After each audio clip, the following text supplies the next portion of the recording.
Hello guys, good morning. Dito naman kami sa trabaho. Ito yung mga truck kasamahan ko. Pasok na naman. It's May 11, Saturday. Maraming salamat Lord. Dito na kami sa trabaho.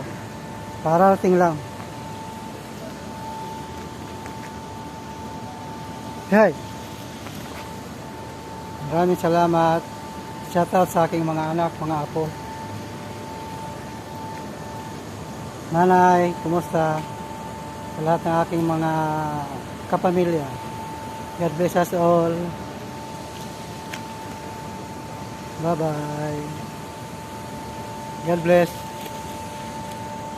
Papasok na naman.